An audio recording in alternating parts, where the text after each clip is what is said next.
إن الحمد لله نحمده ونستعينه ونستغفره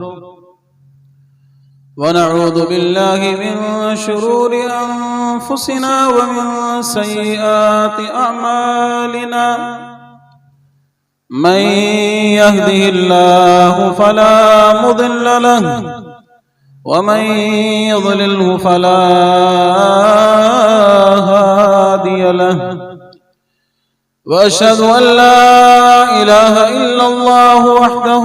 لا شريك له وأشهد أن محمدا عبده ورسوله أرسله بالحق بشيرا ونذيرا وداعيا إلى الله بإذنه وسراجا منيرا من يطع الله ورسوله فقد رشد واهتدى ومن يعص الله ورسوله فقد ضل وغوى أما بعد فإن خير الكلام كلام الله وخير الهدي هدي محمد صلى الله تعالى عليه وسلم وشر الأمور محدثاتها فإن كل محدثة بدعة وكل بدعة ضلالة وكل ضلالة في النار اللهم صل على محمد وعلى آل محمد كما صليت على إبراهيم وعلى آل إبراهيم إنك حميد مجيد اللهم بارك على محمد وعلى آل محمد كما باركت على إبراهيم وعلى آل إبراهيم إنك حميد مجيد أعوذ بالله السميع العليم من الشيطان الرجيم من همزه ونفخه ونفثه بسم الله الرحمن الرحيم فإن آمنوا بمثل ما آمنتم به فقد اهتدوا وإن تولوا فإنما هم في شقاق رب اشرح لي صدري ويسر لي أمري واحلل عقدة من لساني يفقه قولي اللهم انفعنا بما علمتنا وعلمنا ما ينفعنا وزدنا علما سبحانك لا علم لنا إلا ما علمتنا إنك أنت العليم الحكيم हर किस्म जी हमदो सना तारीफ़ वॾाई किबरियाई वखाण फ़क़त एक अल्लाह के जुगाए जेको कुल कायनात जो अकेलो खालिक अकेलो मालिक अकेलो राज़िक़ है अकेलो वहदहु ला शरीक इन सारे जग जो पैदा कंदड़ पालींदड़ ऐं अकेलो वहदहु ला शरीक इन सारे संसार के हलाईंदड़ ऐं संभालींदड़ है हमदो सना खां पोइ लातादाद बेशुमार दुरूद ऐं सलाम हुजन सय्यदुल अंबिया इमामुल अंबिया सरवर कायनात फ़ख्र मौजूदात इमाम आज़म रहबर आज़म कायद आज़म मुर्शिद आज़म जनाब मुहम्मद रसूलुल्लाह सल्लल्लाहु अलैहि वसल्लम जिनकी ज़ात अक़दस थे जिनके अल्लाह सुब्हानहु व तआला असां इंसाननि जी हिदायत रहबरी रहनुमाई जे लाइ ख़ातमुन नबिय्यीन यानी आख़िरी पैगंबर ऐं रहमतुल लिल आलमीन बनाए करे मोकिलियो सलातो सलाम खां पोइ अल्लाह सुब्हानहु व तआला जूं लख रहमतूं हुजन सहाबा इकराम अहले बैत इज़ाम जी अज़ीम ऐं पाकीज़ा जमात ते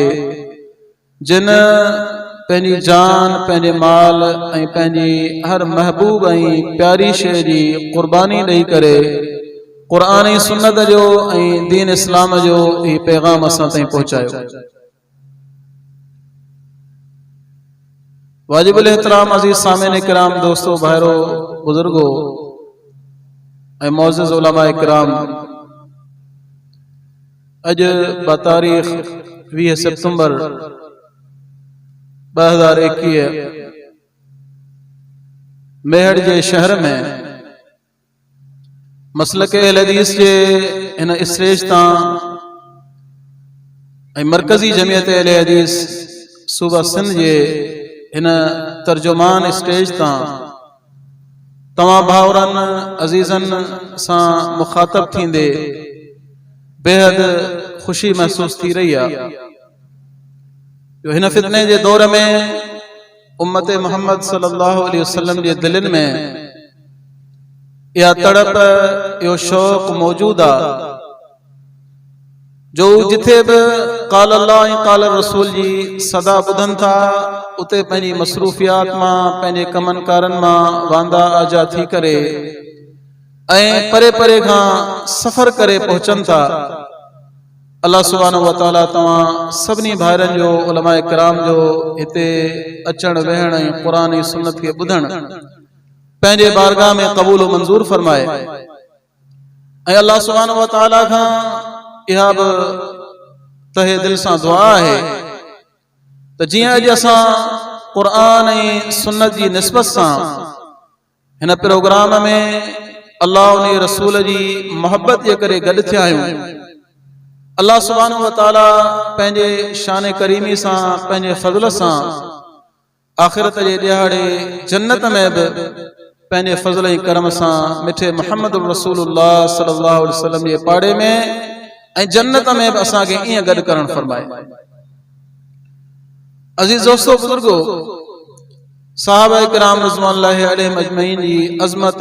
उन्हनि जो शान, उन्हनि जो मर्तबो ऐं मक़ाम मूंखां अॻु आयल मौज़िज़ उलमा इकराम क़ुर्आन ऐं सुन्नत जी रोशनी में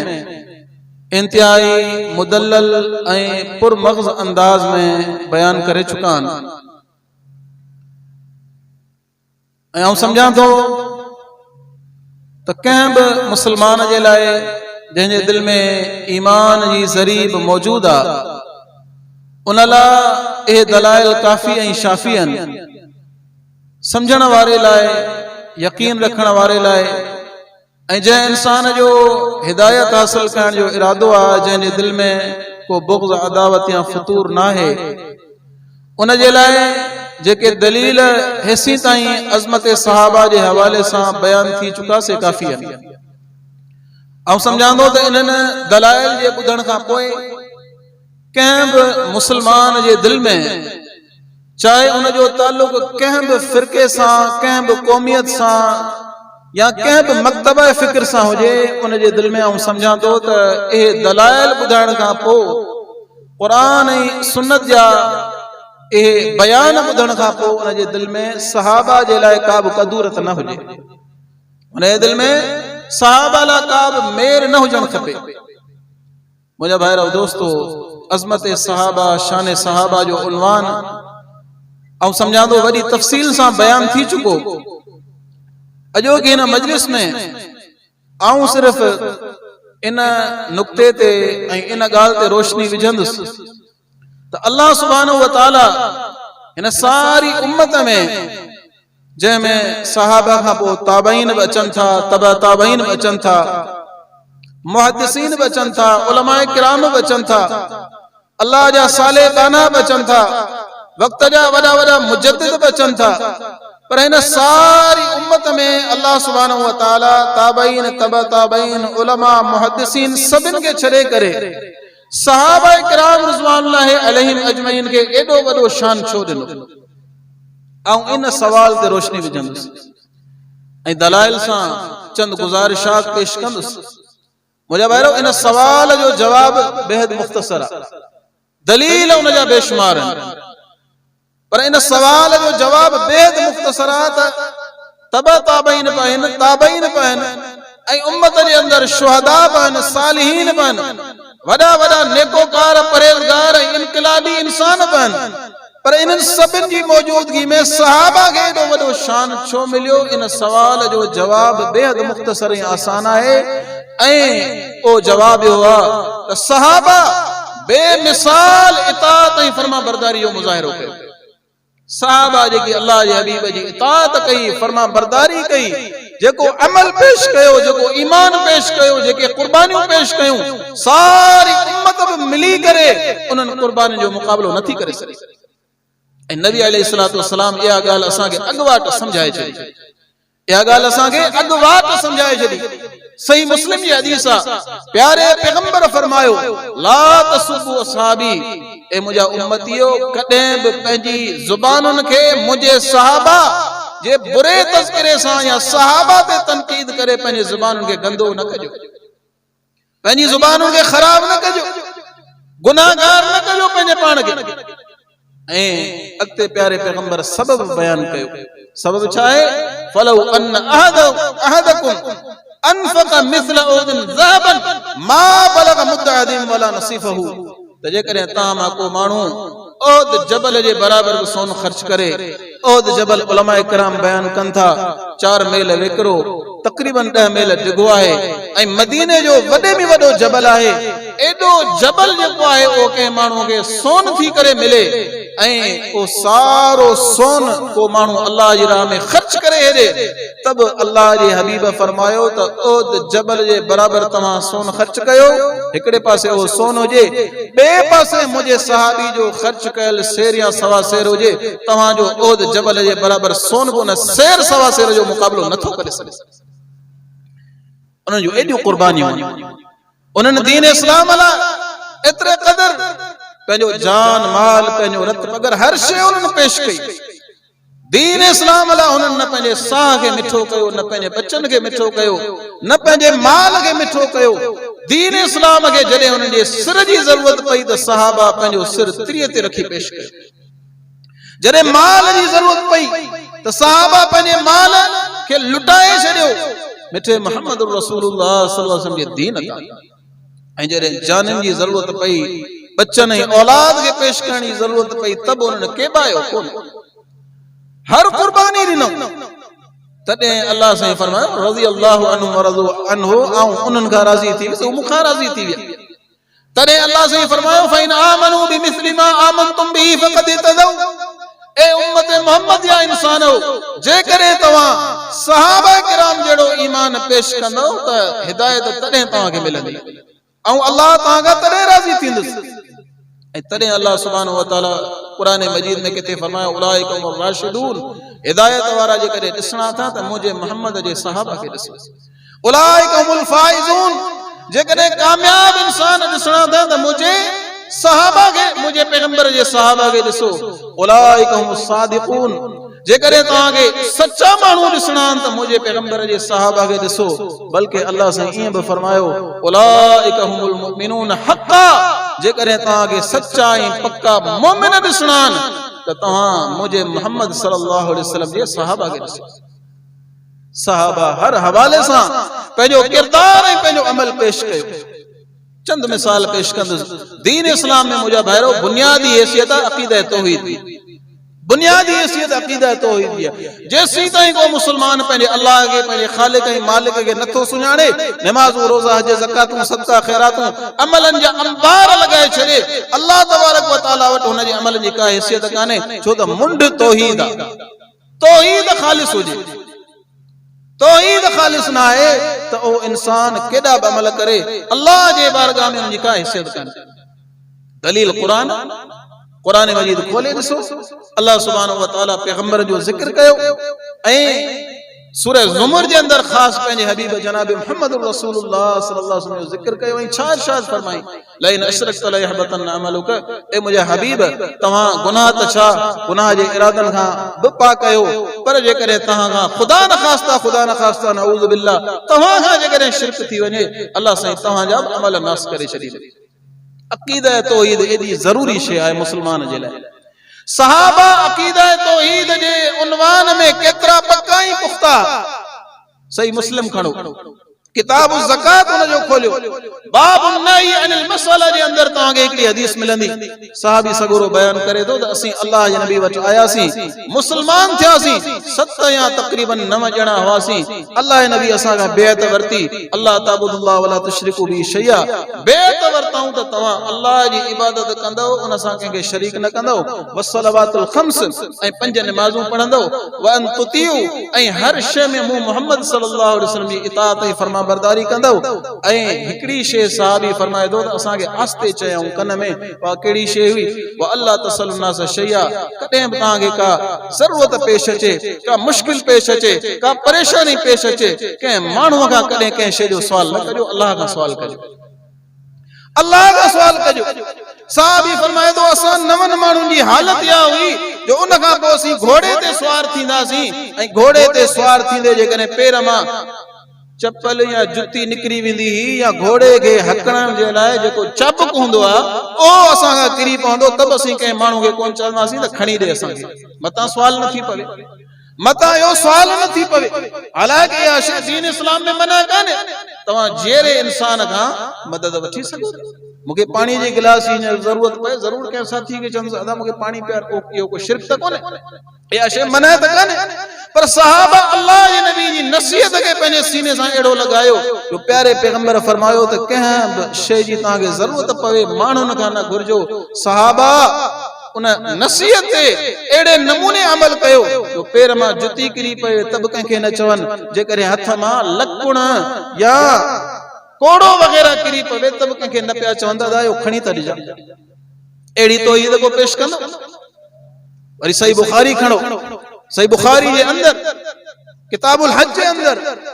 सैयदना उमर इब्न खत्ताब जी तव्हांखे मशहूर हदीस मिलंदी आबिस बिन रबिया बयान करे तो ताबैया ओ चए तो त हज़रत उमर बैतुल्लाह जो तवाफ पिया कनि बैतुल्लाह जो तवाफ पिया कनि तवाफ कंदे कंदे जॾहिं महिल हजर अस्वद जे साम्हूं आया त हजर अस्वद खे अॻिते वधी करे चुमी ॾिनऊं हजर अस्वद बाबरकत पत्थर आहे जन्नत जो पत्थर आहे बैतुल्लाह जे अंदर हिकिड़ी कुंड खां नसब थियल आहे ऐं तवाफ जे दौरान इहो हुकुम आहे त जेकॾहिं तव्हां हजर अस्वद जे वेझो पहुचो त कोशिशि कयो त हुनखे हथ हणी चुमी ॾियो ऐं जेकॾहिं तव्हांखे हिन जो मौक़ो न मिले त हीअं हथ जो इशारो करे अल्लाह अकबर चई तव्हां पंहिंजो तवाफ जारी रखो पर बहरहाल उते बीही करे तव्हांखे हजर अस्वद ते तवजो ज़रूर ॾियणी आहे उन ॾे निहारणो आहे उमर इब्न खत्ताब हजर अस्वद जे वेझो आहिनि हजर अस्वद ते हथ रखनि था उनखे चुमनि था ऐं चुमण खां पोइ छा था चवनि आलम अन्नक हजर ला तदुर वला तनफा वलौला अन्नी राइतु रसूलुल्लाह सल्लल्लाहु अलैहि वसल्लम क़ब्बलक मा क़ब्बलतुक त आऊं ॼाणा थो त तूं हिकिड़ो पत्थर आहीं तुंहिंजी इज़त पंहिंजी जॻह ते तुंहिंजो शान पंहिंजी जॻह ते तूं जन्नत जो पत्थर आहीं तुंहिंजी इज़त पंहिंजी जाइ ते पर मूंखे ख़बर आहे त तूं हिकिड़ो पत्थर आहीं ला तज़ुर वला तनफा तूं न नफ़ो ॾेई सघीं थो न नुक़सान ॾेई सघीं थो ऐं जेकॾहिं आऊं प्यारे पैगंबर जनाब मुहम्मद रसूलुल्लाह सल्लल्लाहु अलैहि वसल्लम खे न ॾिसां हा मां क़ब्बल तो गाऊं तोखे कॾहिं बि चुमी न ॾियां मता माण्हू इहो सम्झनि त बुतनि जी पूॼा असांखे छॾाए करे वरी हिते हजर अस्वद जी पूॼा पिया कराइनि मता कंहिं माण्हू जे अक़ीदे में को खलल अची वञे कंहिं माण्हू जे अक़ीदे में का कमज़ोरी अची वञे जेकॾहिं अल्लाह जे नबी जी सुन्नत न हुजे हा प्यारे पैगंबर जो अमल न हुजे हा त आऊं तोखे कॾहिं बि चुमी बि न ॾियां अहिड़ी तौहीद केरु पेश कंदो असांजो त हाल इहो आहे मुस्लमान आहियूं मुस्लमाननि जे घर जावा आहियूं मुस्लमान थी करे गैरुल्लाह खां ॾिजे थो को छिबरे खां पियो ॾिजे साईं मुंहिंजा को कारी ॿिलीअ खां पियो ॾिजे को ईअं ॿाहिरि निकितो ऐं सुबुह जो को माण्हू मिली वियो वीचारो शिकिल जो सादो यार हाणे हीउ निभागो मुंहं में पियो अलाए कमु थींदो अलाए कोन थींदो मुस्लमान जो इहो अक़ीदो हूंदो आहे छा मुस्लमान त पंहिंजी हर शइ अल्लाह खां घुरंदो आहे उनखे नफ़ो मिलंदो आहे त बि चवंदो आहे मुंहिंजे रब ॾिनो आहे ऐं जेकॾहिं नुक़सान पहुचंदो आहे त बि चवंदो आहे अल्लाह जो हुकुम थियो तॾहिं नुक़सान थियो न त कोन थिए हू पंहिंजे नफ़े जो मालिक पंहिंजे नुक़सान जो मालिक अल्लाह खे पंहिंजे रब खे सम्झंदो आहे हू कंहिं बि शइ खां डिॼंदो न आहे मुस्लमान लाराईंदो न आहे सहाबा जो अक़ीदो इहो हो त जॾहिं इस्लाम खां अॻु हुननि बुतनि जी पूॼा त कई 360 हुननि पूॼा को हिकिड़ो ॿ न 360 पूॼा पर जॾहिं तौहीद मिली अक़ीदे जी सम्झ मिली त सहाबा हुन तौहीद जे सबक़ खे अहिड़ो अपनायो जो वरी हुननि पंहिंजी सिरी पंहिंजो ई मथो गैर जे साम्हूं कोन झुकायो अल्लाह खां अलावा गैर खां कोन ॾिना। जो मुस्लमान आहे चङो भलो आहे सेहतमंद आहे डिॼे साईं राति जो मूंखे डिॼेड़ो थिए छाला डप थिए थो साईं मूंखे जिनात नज़र अचनि था। हालांकि क़ुरान थो चए इन्नहु यराकुम हुव क़बीलु मिन हैथु ला तरौनहुम जिन तव्हांखे ॾिसंदा तव्हां हुननि खे कोन था ॾिसी सघो ऐं रब तव्हांखे हुननि ते फज़ीलत बि ॾिनी आहे। ऐं पोइ बि जेकॾहिं डप लॻे थो त असांखे तालीम ॾिनी वई आहे त असीं कुल हु अल्लाहु अहद कुल अऊज़ु बिरब्बिल फलक कुल अऊज़ु बिरब्बिन नास इहे टई सूरतूं टे भेरा सांझी नमाज़ खां पोइ ऐं टे भेरा फज्र खां पोइ पढ़ी अहिड़ियूं अल्लाह जे हुक्म सां न को जिन तकलीफ़ ॾींदो न नज़रे बद तकलीफ़ ॾींदी न को जादू असर कंदो। त सहाबा जा अक़ीदा अहिड़ा ख़ालिस हुआ जो हुननि अल्लाह खां अलावा गैर जे साम्हूं कॾहिं बि पंहिंजो सिर न झुकायो। उमर इब्न ख़त्ताब जेॾीमहिल हजर अस्वद खे चुमी ॾियनि पिया सिर्फ़ु इहो ख़्यालु आयो त मतां सुभाणे नवां मुस्लमान ईअं चवनि त बुतनि जी पूॼा छॾाए करे असांखे वरी हजर अस्वद जी पूॼा कराइनि पिया। बुत बि पथर जो ठहियल हजर अस्वद बि पथर जो। त उन मौके ते अक़ीदे जी इस्लाह जे लाइ सैयदना उमर इब्न ख़त्ताब चयो सही बुखारी हदीस आहे त मूंखे ख़बर आहे अन्नक हजर तूं हिकिड़ो पथर आहीं ला तदुर वला तनफा न तुंहिंजे हथ में नफ़ो आहे न नुक़सान आहे नफ़े नुक़सान जो मालिक अल्लाह। वलौला अन्नी रअयतु रसूलल्लाहि सल्लल्लाहु अलैहि वसल्लम क़ब्बलक मा क़ब्बलतु ऐं जेकॾहिं अल्लाह जे हबीब खे मिठे मोहम्मद रसूलुल्लाह सल्लल्लाहु अलैहि वसल्लम खे आऊं न ॾिसां तोखे चुमी ॾींदे त आऊं तोखे चुमी बि न ॾियां मतां कंहिंजो अक़ीदो ख़राब थिए। त अक़ीदा तौहीद बुनियादी शइ आहे त उन में सहाबा अल्लाह जे नबी जी इताअत ऐं फर्माबरदारी ईअं करे ॾेखारी। हाणे अॻिते हलो नमाज़ अक़ीदा तौहीद ख़ालिस करण खां पोइ दीन इस्लाम जो बुनियादी अमल कहिड़ो आहे? पहिरियों बुनियाद कहिड़ो आहे इस्लाम जो? तौहीद ऐं रिसालत खां पोइ आहे नमाज़। नमाज़ तौहीद ऐं रिसालत पहिरियों बुनियाद अथव। इस्लाम जा बुनियाद बि असांजे भाउरनि खे यादि कोन हूंदा आहिनि। वॾनि वॾनि प्रोफेसरनि खां असीं करे करे सवाल कंदा आहियूं साईं इस्लाम जा अरकान इस्लाम जा बुनियाद ॿुधायो चवंदा आहिनि साईं नमाज़ रोज़ो हज ज़कात उन खां पोइ मथो वेठा खणी ईंदा आहिनि ख़बर ई कान्हे। हालांकि इस्लाम जो पहिरियों ऐं बुनियादी रुकन छा आहे? तौहीद ऐं रिसालत।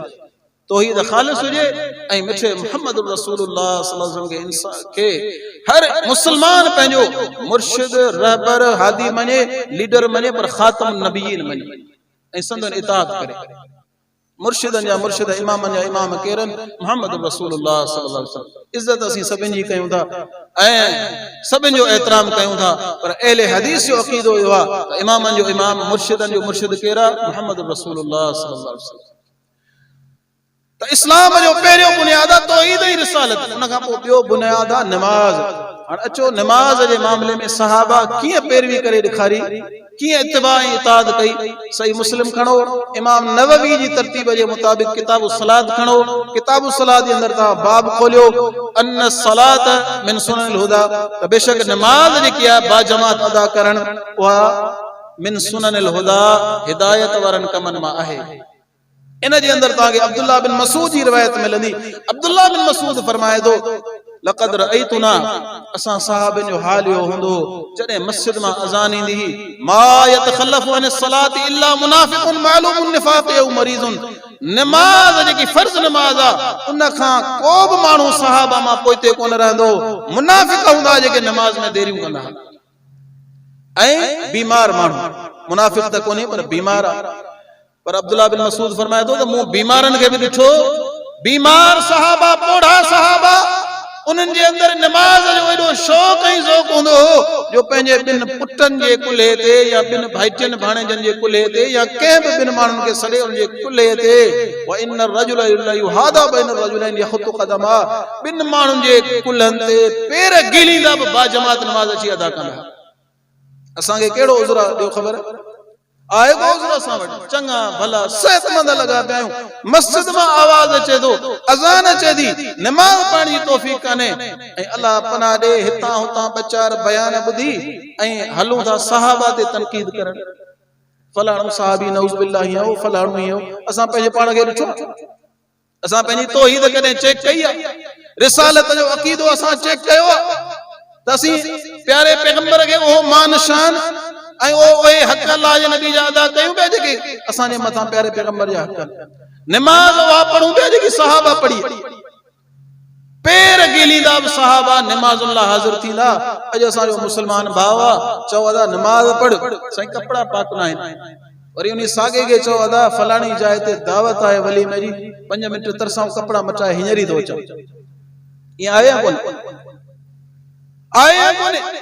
पंहिंजो खाधो पीधो पंहिंजो घुमण फिरण असांखे प्यारो आहे नमाज़ूं का हैसियत कान्हे उन्हनि जी कंहिं मसलक ऐं फिरके जी ॻाल्हि नथो कयां नमाज़ जे मामले में असां मुस्लमान तक़रीबन कमज़ोर आहियूं तक़रीबन ऐं उहे दोस्त त वधीक कमज़ोर आहिनि जिन खे सहाबा ते तनक़ीद जो को जजो शौक़ हूंदो आहे नमाज़ जे मामले में तमामु घणी कमज़ोरी आहे ऐं होॾां साहबा पीर सन साहबी पोड़ो साहबी पीर पेर गीलींदो बीमार आहे हलियो बि कोन थो सघे पेर गीलींदा बि नमाज़ में हाज़िर थींदा मुनाफ़िक माण्हू साहबा फरमाइंदो कि मुनाफ़िक हूंदा अब्दुल्ला बिन उबई इन टोले जा ॿिया माण्हू से नमाज़ुनि खां देर कंदा ताख़ीर कंदा पक्को सचो मोमिन साहबी कॾहिं बि नमाज़ुनि खां देर न कंदो ताख़ीर न कंदो साहबा जो अमल हिकिड़ो मिसाल काफ़ी हिकिड़ो मिसाल सही मुस्लिम अबाब तहज्जुद खोलियो उन में तव्हांखे अजब मिसाल मिलंदो नबी अलैहिस्सलातु वस्सलाम जा सहाबान जिहाद जे मैदान में पहिरों पिया ॾींहं हिकिड़ो आराम पियो करे ॿियो पहिरों पियो ॾे जेको पहिरों पियो करे ॾे उनखे दुश्मन पोयां खां तीर हयां ऐं तीरनि जे करे हुनजे जिस्म मां रत वयो त बि नमाज़ कोन टोड़ी सही मुस्लिम जी रिवायत आहे किताबुल जिहाद खोलियो हदीस तव्हांखे मिली वेंदी तीर वसिया पे तब नमाज़ूं अदा कयूं असांखे सिर्फ ख़बर पए त यार मस्जिद में पानी जो इंतजाम सवलो कोन्हे अॼु टांकी भरियल कान्हे त नमाज़ ते नमाज़ी तव्हांखे घटि मिलंदा फजर ते को अलाह जो बानो उथियो ईअं ई ईमान ताज़ो थियसि नमाज़ लाइ आयो रस्ते में को कुतो पोयां लॻो वरी उहो तव्हांखे नमाज़ ते नज़र कोन ईंदो असांजो इहो त ईमान आहे पर सहाबा तीरन जे मीहन में भी नमाज़ अदा कयो सही बुखारी सलातुल खौफ ता खोले ॾिसो उन जे अंदर तव्हांखे बेशुमार मिसाल मिलंदा अल्लाह जे हबीब ऐं प्यारे पैगंबर जे सहाबा दुश्मन अॻियां बि बीठो आहे पोयां बि बीठो आहे सलात खौफ अदा कई आहे इशारनि सां नमाज अदा कई आहे पर नमाज छॾी कान्हे इहो सहाबा जो ईमान हो या सहाबा जी इत्तिबा ऐं फर्मा बरदारी हुई अॻिते वधो नमाज खां पोइ अहम तरीन अमल आहे ज़कात जो 7.5 तोला सोन हुजे 52 तोला चांदी हुजे 30 खां वधीक गऊं या ढगियूं मेहूं वग़ैरह हुजनि 5 खां मथे उठ हुजनि 7.5 तोला सोन 52 तोला चांदी इन जे निसाब जे बराबर तव्हां वटि बचत मौजूद हुजे कारोबार जी या फसल तव्हांजो लहे थो 30 किलो खां मथे आहे त उन में जेकॾहिं पाणीअ जो ख़र्चो आहे त तव्हांखे निस्फुल उशर यानी 20 हिसो ॾियणो आहे अगर पानी मुफ्त जो है तो 10 हिस्सो ॾियणो आहे सोली सिंधी में 20 मण जे पोयां मण तव्हांखे ॾियणो आहे जेकॾहिं तव्हांजो पाणी जो ख़र्चो आहे ढल आबियानो या ट्यूबवेल जे ज़रिए पाणी ॾियो इहो ज़कात जो निसाब आहे सोली सिंधी में आसान लफ़्ज़नि में मूं तव्हांखे बयान कयो असां मां कहिड़ो मुस्लमान आहे जेको उथी करे चए त साईं ए सारा निसाब जेके आहिनि से मूंखे यादि बन ऐं ज़कात पाबंदी सां ॾियां ज़कात अगर पाबंदी सां ॾियूं त ही असांजे मस्जिद जा ही हाल हुजनि मुस्लमाननि जे इलाइक़े में ठहियल ही हाल हुजनि 3 साल पहिरियां आयो सखरन इन हाल में ज़कात असीं पंहिंजी सोले नमूने सां कढूं ऐं सदक़ात कढूं ठीक आहे के उलमा चवंदा त साईं मस्जिद में ज़कात जो माल कोन थो ॾेई सघे ठीक आहे इनखे मञोसीं सही आहे ज़कात न ॾियो ॿियो माल घटि आहे असां वटि ॿियो माल असां वटि घटि आहे अल्लाह जो ॾिनो केतिरो आहे अहिड़ा माण्हू असांजे शहरनि में इलाइक़नि में मौजूद आहिनि जिन खे पंहिंजे माल जो पंहिंजे अकाउंट जो अतो पतो ई कोन्हे केतिरो माल पियो आहे सहाबा ज़कात कीअं अदा कई ऐं केतिरा पाबंद हुआ इन मामले में केतिरा सख्त हुआ सही बुखारी खणो किताब ज़कात जे अंदर बाब मन ज़कात इन बाब जे अंदर तव्हांखे हदीस मिलंदी मशहूर हदीस आहे अबू बकर सिद्दीक़ रज़ी अल्लाह तआला अन्हु खे ॿुधायो वियो त साईं यमामा जा जेके माण्हू आहिनि उन्हनि ज़कात ॾियण खां इनकार कयो उन्हनि ज़कात ॾियण खां इनकार कयो हज़रत अबू बकर सिद्दीक़ हुअं त पंहिंजे मिजाज में पंहिंजी तबियत में थधा माण्हू हा नफीस माण्हू हा नरम दिल माण्हू हा एतिरा नरम दिल जो अम्मा आयशा बयान फरमाई थी क़ुरान मजीद जी तिलावत कंदा हा त पंहिंजे अखियुनि मां लुड़क कोन झले सघंदा ज़ारो क़तार पिया रहंदा रोअण ऐं ॾियण सिंधीअ में चवंदा आहिनि त हियां जे हेठां आहे यानी दिल नरम हूंदी तॾहिं माण्हू रोई बि सघंदो तॾहिं कंहिंजी मदद बि करे सघंदो अबू बकर सिद्दीक़ रज़ी अल्लाह तआला अन्हु एतिरा दिल जा नरम हुआ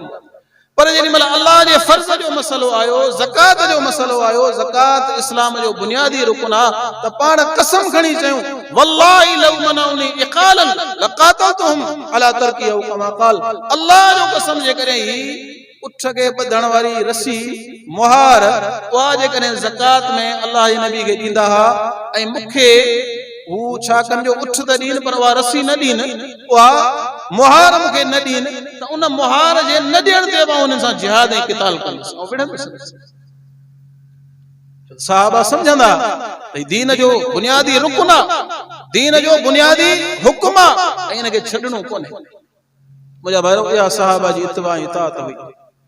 वरी अॻिते हलो ज़कात। सही मुस्लिम जे अंदर किताब सौम जे अंदर हदीस मौजूद आहे। नबी अलैहिस्सलातु वस्सलाम जेॾी महिल मदीने जे अंदर आया ऐं पहिरियों रमज़ान फर्ज़ थियो, रमज़ान जा रोज़ा शुरू खां फर्ज़ कोन हुआ। शुरू में मुस्लमान मुहर्रम जो रोज़ो रखंदा, 10 मुहर्रमुल हराम जो। मदीने जे अंदर अची करे रोज़ा फर्ज़ थिया। साहबा फरमाईंदा जेॾी महिल रोज़ा फर्ज़ थिया त असां नंढनि वॾनि ॿारनि बचनि मर्दनि औरतुनि सभिनी रोज़ा रखणु शुरू कया। पर जेके असांजा नंढा ॿार हूंदा हुआ बेसमझ, उन्हनि खे असीं कप मां रांदीकड़ा ठाहे ॾींदासीं ऐं उन्हनि खे बि रोज़े जी आदत विझराईंदे रोज़ो रखाईंदासीं। रमज़ान जो महीनो अचे, असांजो हाल छा आहे? असांजो हाल छा आहे? रमज़ान जो महीनो अचे थो, अधु मुस्लमान वीचारा बीमार थियो था पवनि, कंहिंखे गुर्दनि में सूर आहे, साईं मुंहिंजा कंहिंखे साईअ जो मसलो आहे, कंहिंजो जेरो कमज़ोर आहे, अध खां वधीक मुस्लमान तव्हांखे बीमार मिलंदा रमज़ान में। ऐं होॾा सहाबा रमज़ान पहिरियों फर्ज़ थियो आहे, प्यारे पैगंबर जे सहाबा वॾनि नंढनि ओढ़नि पकनि सभिनी रोज़ा रखिया आहिनि। पर नंढड़ा मासूम ॿार, मुस्लिम शरीफ़ जी हदीस आहे, उन्हनि खे बि कप मां रांदीकड़ा ठाहे ॾींदा त जीअं उन में मशगूल रहनि ऐं उन्हनि खे बि सहाबा रोज़ा रखाया। एॾी इत्तिबा, एॾी इताअत, एॾी फर्मा बरदारी, ईअं कोन शान मिलियो, ईअं कोन्हे, ईअं ई कोन अहले सुन्नत वल जमाअत जा उलमा, अहले हदीस जा उलमा मेंबरनि ते बि हेॾा वॾा खुतबा ईअं कोन था ॾियनि साहबा जे शान में। साहबा जूं कुर्बानियूं, साहबा जूं कुर्बानियूं आहिनि दीन इस्लाम में। उन्हनि बेमिसाल इत्तिबा ऐं इताअत कई आहे। हिते वरी इहा ॻाल्हि चवंदो हलां, साईं मौलाना अब्दुल खलील बि इहा ॻाल्हि शुरू में ज़िक्र करे वियो, अब्दुल जलील साहब, त सहाबा जो लफ़्ज़ जेॾी महिल असीं चऊं था त उन में अहले बैत अॻई शामिल आहिनि।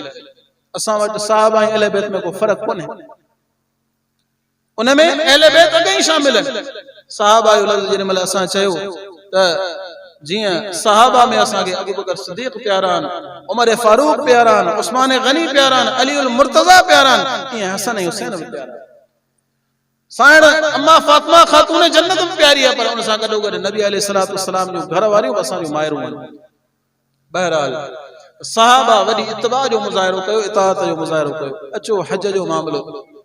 हज फर्ज़ थियो, नबी अलैहिस्सलातु वस्सलाम पंहिंजी ज़िंदगी में इस्लाम में हिकिड़ो ई हज कयो। उमरा उलमा इकराम बयान कनि था त 4 या 5 कयूं, पर हज सिर्फ़ हिकिड़ो कयो। उन हज जे अंदर मुअर्रिखीन बयान कनि था, इस्लामी तारीख़ लिखण वारा बयान कनि था त जॾहिं हज जो ऐलान थियो त सहाबा मां को बि सहाबी पोइ हिते न रहियो ऐं तक़रीबन तादाद घटि वधि थी सघे थो, पर किताबनि जी आम लिखत इहा आहे त हजतुल वदा जे मौक़े ते प्यारे पैगंबर सां 1.25 लख सहाबा इकराम मौजूद हुआ हज अदा करण जे लाइ। असां वटि मुस्लमान वटि माल अचे थो, साहिब निसाब आहे, सफ़र जी ताक़त आहे, 5-5, 10-10 साल गुज़री वञनि था, हज करण जो नियत ऐं इरादो ई कोन्हे। हालांकि पैसो मौजूद आहे, सिहत मौजूद आहे, चंग भलाई मौजूद आहे, न को टिकट जो मसलो आहे, न सफ़र जो मसलो आहे। अहिड़ो माण्हू उथे ई चवे त फलाणो साहबी हीअं हो या हीअं हूअं हो, हक़ रसे थो कंहिंखे? ईअं ॻाल्हाइण जो हक़ रसे थो? उहे अज़ीम हस्तियूं जिन पंहिंजो ख़्वाहिशूं कुर्बान करे छॾियूं, पंहिंजो माल कुर्बान करे छॾियो, इस्लाम तां पंहिंजा बच्चा घोरे छॾिया, ईअं कोन अल्लाह सां ऐलान कयो रज़ी अल्लाहु अन्हुम व रज़ू अन्हु, ऐं उन्हनि खां राज़ी थियसि, मूंखां राज़ी थिए। ऐं उन खां पोइ हज जे अंदरि हिकिड़ो ॿियो अजीब मिसाल मौजूद आहे। किताबुल हज जामे तिर्मिज़ी जो तव्हां खोलियो, उनजो बाबा बाब तमत्तुई फिल हज, इन बाब जे अंदरि तव्हांखे हदीस मिलंदी अब्दुल्लाह बिन उमर जी। सालिम संदन पुट बयान करे थो, सालिम संदन पुट जो नालो ओ बयान करे थो त बाबा हज में मसरूफ़ हुआ, एतिरे में हिकिड़ो शाम जो माण्हू आयो, शामी, उन सवाल कयो त साईं तमत्तो जो हज भला जाइज़ आहे या न? तमत्तो जो हज छाखे चवंदा आहिनि त पाण हितां एहराम ॿधी वञूं ऐं उन खां पोइ उमरो करे एहराम खोले छॾियूं, वरी 8 ज़ुल्हज ते एहराम ॿधूं, यानी विच में का पाबंदी न हुजे, उनखे हज तमत्तो चइबो आहे। उलमा इकराम इन शइ खे सम्झनि था, हाजी जेको हज ते वञे थो उनखे उलमा इकराम इहो मसलो सम्झाईंदा। बहरहाल हज तमत्तो जाइज़ आहे। त उहो शामी माण्हू पुछण लॻो त साईं ॾियो ख़बर भला तमत्तो जो हज जाइज़ आहे या न आहे? अब्दुल्ला बिन उमर जेको हज़रत उमर बिन ख़त्ताब जो पुट आहे,